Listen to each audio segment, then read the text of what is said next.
So hello sa mga ka-J-Vlog, welcome ulit sa panibagong video, and for today's video mag-unbox tayo ng isang murang 5G device. At ito siya, Infinix Hot 60 5G Plus. Tara, check natin.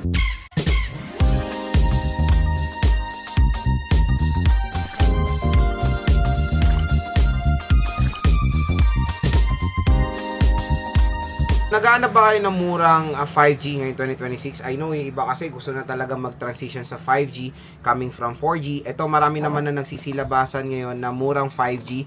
At ito na isa, the Infinix Hot 60 5G Plus. So itong smartphone na to parang silent siya kasi walang ganun nag-review nito. Kaya nag-decide ako why not coconut, bilhin natin siya. Dahil sobrang mura na lang to in-offer ni Infinix. Pwede nyo ito makuha ng 7,000 pesos below pa nga. So 7 to 8,000 pesos. I think nakita ko to nung una, nasa 8,000 plus siya. So malaki na rin discount nyo, pwede nyo pa tumakuha ng mas mababa, depende na lang sa inyong voucher. Pero, di ba, sabihin na natin range niya 7,000 pesos for a 5G device at maganda rin naman yung specifications sa mga offer nito. Pero kung gusto nyo tumakuha ng sobrang mura, dito yan. Yung link na tinuturo ko, dyan nyo lang bilhin itong Infinix Hot 60 5G Plus. Bagsak presyo lang po dyan itong smartphone na to. Nabili nating color is yung caramel glow na parang very unique yung design, yung color nito.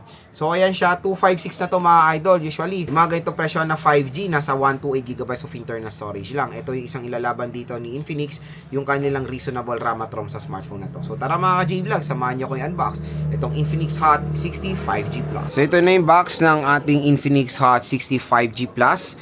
So ito nga napaka-solid dito, around 7,000 pesos. Mayroon na itong MediaTek Dimensity 7060 5G, 5-year TUV fluency. Kaya kung gusto nyo ito makuha ng sobrang mura, ito yung link natin nandiyan sa ating gilid ng video dito, tinuturo ko. Meron pa yung additional discount pag binili nyo to. So again, say no tayo dito sa mapalin lang na RAM na naman na yan. So ito lang talaga RAM yan, 8GB of RAM. So hopefully talaga maalis na yan. Ang maganda dito, meron siyang NFC na yan din ang isang magandang feature ngayon ng mga smartphone dahil syempre uso ng Google Pay. 256GB of internal storage at meron siyang 5-year fluency. So thin yet everything. So ito yung likod niya, adaptive one tap button, NFC touch transfer, 5200 mAh battery capacity with 6.7 inches display, 700 nits of brightness. So open na natin ito at ang napili nating color nga is yung caramel glow. So ito na ang Infinix Hot 60 5G Plus. Mamaya na to, tingnan mo natin yung content ng box. Ayan. So meron tayo ditong case. So ito si Maring hard case mga idol. So sad to say, hindi po si Maring jelly case ang included. I don't know, ayaw nata ni Infinix kay Maring jelly case. So user manual, warranty card, at meron din siyang license by Qualcomm Technology. Meron tayo ditong charging brick na sad to say it's 18 watts lang siya. Oh yes, so it's 18 watts fast charging brick. Okay, type C cable, type A to type C po siya mga idols. It is not type C to C. At meron tayong SIM eject tool dito. So yun lang naman yung content ng box. Very very simple lang naman. So proceed tayo dito sa mismong smartphone, which is etong Infinix Hot 60 5G Plus. Ito na siya. So parang to, ang konti lang nung nagre-review nito, parang sinilent release lang din to ni Infinix. Ngayon nagmura na siya. Ito na yung binili ko na siya. So ito yung caramel gold, pakaganda mga idol. Oh, para siyang liha, no? Pero ang ganda, meron siyang mga gold dust dito, oh. Ayan, may gold dust siya. Leather siya. Leather feel design, it is not plasticky feeling. Okay na okay naman, very premium siya hawakan. Triple rear camera setup. Meron tayong flash. At box type siya mga idol. Ang ganda, no? Di mo kalain na to, mura lang. Di ba? Very premium. Sa right side, nandito na lahat ng ganap ng button. Meron tayong one tap AI button. So, power button / fingerprint scanner and yung volume rocker. Sa taas, wala tayong makikita. Sa left side is yung SIM tray. Sa baba naman is a 3.5mm headphone jack, microphone, Type-C port at yung kanyang speaker grills. So, I don't know kung dual stereo to o single lang. At good news sa mga bibili nito, meron na siyang pre-installed na screen protector out of the box. So, open na natin itong si Infinix Hot 60 5G Plus. Infinix powered by Android. So, ilagay natin si Maring hard case. So ayan, palitan nyo agad to kasi hindi ko siya nire-recommend dahil mabilis siyang mabasag. Sa temporary case pwede na siya. So setup ko muna to, balik ako kayo. So na-setup na natin si Infinix Hot 60 5G Plus. So ayan siya. So 700 nits of brightness nga lang siya, pero all goods naman na. Malaki rin naman yung display niya. So, sa settings, tingnan natin, my phone 65G, Dimensity 7060. Oh, yun lang talaga is HD plus 720p resolution with 5200 milliampere battery capacity. Android 15, I don't know kung meron tong update sa iOS, sa Android 16. Check natin yan very soon, mga idol, sa review natin, kasi wala pa, kaka-announce pa lang ng XOS 16 eh. Ayan siya. Sa display naman, ayan, meron siya adaptive brightness, high brightness mode. Sa refresh rate, it is up to 120Hz screen refresh rate. So sa settings natin, natin siya ng 120Hz. Ayan, napaka-smooth naman mga idol, di ba? Storage niya out of the box. Let's check din. Meron na siya nagamit na 21GB. So available pa is malaki pa naman, 200 plus gigabytes pa mga idol. So, marami kayong malalagay dito sa Infinix Hot 65G. Mga J-Vlog, na unbox na natin si Infinix Hot 65G Plus. Next naman is, bibigay ko sa inyo overall first impressions ko sa smartphone na to. Hands-on. Ngayon na hands-on na natin siya or nakita na natin siya ng actual. Ito na siya, mga idol. O, diba? Napakaganda rin naman ng smartphone na to. Pero ito lang pinakayoko, yung kanyang screen protector. Sana ginawa na nilang jelly case. Pero napapansin ko sa Infinix ngayon, na parang ang ino-offer na nila is puro hard case. Tingnan nyo naman pag hard case, diba? Expose yung gilid. Tapos ang bilis pa mabasag ng case na to. Kaya hindi siya recommended. Mas better pa rin ng jelly case. So hopefully magpalit ulit si Infinix sa mga bagong labas. Pero to, tanggalin muna natin siya para makita natin kung gaano kaganda yung design ng Infinix Hot 65G Plus. Tingnan nyo naman mga idol. Camel glow pala. Akala ko gold. So meron siyang leather feel design. Tapos meron siyang mga gold dust. Kung makita nyo yung gold dust niya. Ayan napakaganda, hindi nyo akalain na 7,000 pesos, meron na siyang premium na itsura. Ayun, okay na okay yung feel, hindi siya madulas, lalo na leather siya. And box type po itong smartphone na to na sa panahon na nauusang mga curve, ito po naka-box type na, which is okay rin naman na ganitong form factor. And I think yung mga ibang consumers natin, mas piniprefer na rin naman yung mga ganitong design, yung mga box type na. So, una nating first impression dito is yung kanyang display. So, the display, real talk, HD plus 720p is not a perfect fit kahit nasa 5G, especially for this kind of price tag. I don't know kung isang way yan to cost cut or siguro binalance yung specifications.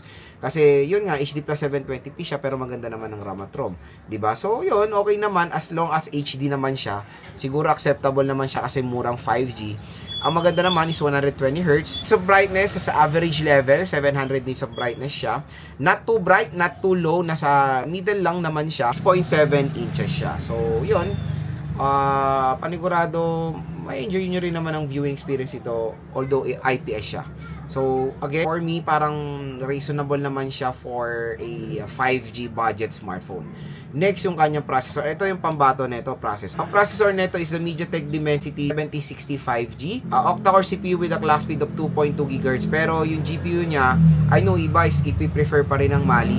Ito is IMG BXM8256. So, na-try ko naman na yung ganyang GPU sa Poco M7 Pro. I think Dimensity 700 series din yun. I don't know kung same din. 7020 ata yun na 7060. Pero yun, 70 series din siya. Okay naman, nakakalaro naman tayo ng maganda or even mga AAA games ay playable naman doon sa Poco M7 Pro. Kaya expect natin na okay rin naman ang performance nito na kayang-kaya rin sumabay or parang mas maganda pa nga sa MediaTek Dimensity 6300. Pero again, yung iba will still prefer the MediaTek Dimensity 6300 dahil sa GPU niya. Pero let's give it a chance, IMG BXM8256. Na-try na rin naman natin yan and so far so good naman ang performance niya.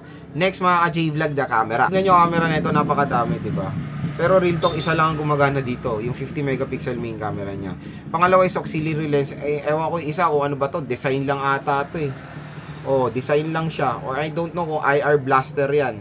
Parang ang IR blaster eh. Pero in reality, isa lang po ang gumagana ng camera dyan, which is yung nasa taas. 50 megapixel main camera siya. Front-facing camera is 8 megapixel. So, syempre, pagdating sa design, mapanlin lang na akala mo triple camera siya. Baka ganun-ganun ninyo na naman to ha. Ulitin ko, isa lang po camera nito. Itong nasa taas, iba is parang props lang yan for design and aesthetic. Pero yon, let's try sa ating full review yung overall camera nito. And I think beyond 1080p rin naman ang resolution niya, and i-share natin lahat ng initial thoughts or final thoughts natin sa ating full review. Next mga ka-J-Vlog, yung RAM at ROM, ito yung isang pagmamalaki ng Infinix Hot 65G Plus, yung kanyang reasonable RAM at ROM sa murang halaga lang. So meron siyang 8GB 256, di ba? For a 5G mobile device na sobrang mura, ito yung isang magiging top features nitong smartphone na to, na kayang itapat sa mga murang 5G like the Xiaomi Redmi 15 5G, the Samsung Galaxy A06 5G, basta marami, the Samsung Galaxy A17 5G. So yon, isa to sa merong mataas na RAM at ROM sa 5G device, entry level kumbaga. So ang dami niya malalagay na games dito sa kanyang storage, and yung kanyang RAM is very helpful sa gaming. Battery is 5200 mAh, reasonable, malaki pa rin naman yan ngayon 2026. I know na nalilitan na sa 5K mAh, gets ko naman kayo kasi may mga nag-offer ng 6K, 7K, pero performance-wise ng 5K, malaki pa po yan. Ito 5200 naman siya. The sad part of this smartphone is yung charging rate, 18 watt fast charging rate for a price of 7,000 pesos. Syempre, it's not a perfect fit.